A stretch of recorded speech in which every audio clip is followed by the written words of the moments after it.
پھر لوگوں نے کہا دیکھو بال کھلے ہوئے ہیں مفتی صاحب کیسے خاتون کے سامنے. میرا معمول نہیں ہے کہ کسی خاتون کے سامنے بیٹھ کے میں انٹرویو دوں. بہت سے ٹی وی چینلز نے مجھے بہت دفعہ بلایا ہے کہ آپ آئیں بیٹھے. میں نے کہا میں کسی آدمی کو بٹھاؤ یا کوئی بوڑھی خاتون ہو, ایجڈ خاتون, اللہ یہ کہ کوئی ایسا حساس ٹاپک ہے کہ آپ نے ایسا پیغام دینا ہے کہ جس میں آپ کہو اگر یہ پیغام ابھی نہیں پہنچا تو ٹائم نکل جائے گا. کوئی مجبوری ہو تو ایک الگ بات ہے. نارملی میں اس عمل کو جائز نہیں سمجھتا کہ علماء کسی جوان لڑکی کے سامنے بیٹھ کر ٹیلی ویژن کی اسکرین پہ انٹرویو دیں.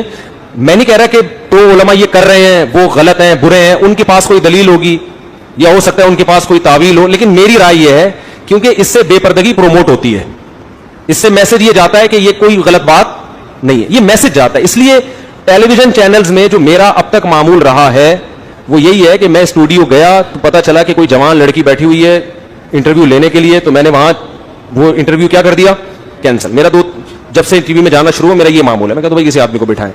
بعض دفعہ انٹرویو لیا گیا, میں گیا ہوں وہاں کوئی خاتون اینکر بیٹھی ہوئی ہے اور ینگ ہے, تو میں نے کہا میں نے ان کا پورا ہم نے وہ چینج کر دیا پروگرام.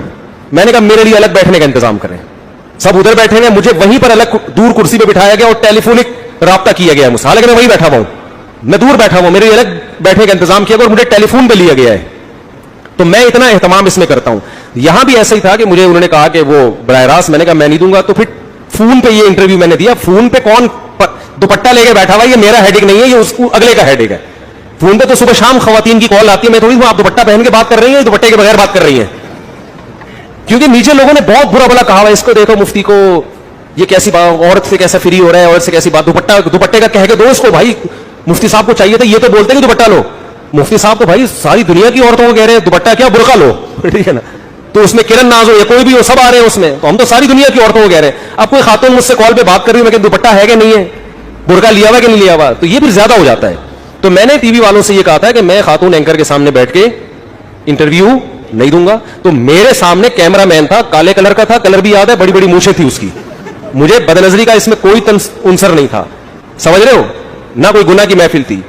اب وہ ان کا ہیڈک ہے, سما ٹی وی والوں کا, وہ اینکر کو دوپٹہ پہنا ہے نہ پہنا ہے. ہم تو مشورہ یہ دیں گے بھائی دوپٹہ کیا, ہم تو کہنے برقع پہنا کے بٹھاؤ, بلکہ بٹھاؤ نہیں آدمی کو بٹھاؤ یا کسی بوڑھی اینکر کو بٹھاؤ. لیکن یہ تو ان کا ہیڈک ہے نا, یہ ہمارا ہیڈک نہیں ہے.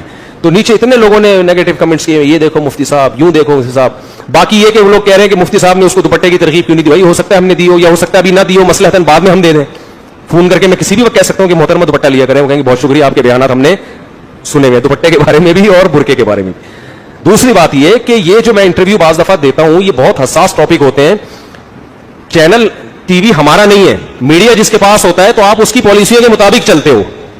یہ بڑی بات ہے, سما ٹی وی نے مجھے 4 شادیوں پہ بولنے کی اجازت دے دی, اور میرا یہ میسج بہت سارے لاکھوں لبرلز تک پہنچ گیا. میں نے اسپیشل فون کر کے کرن ناز کا شکریہ کل رات ادا کیا ہے کہ مجھے اس سے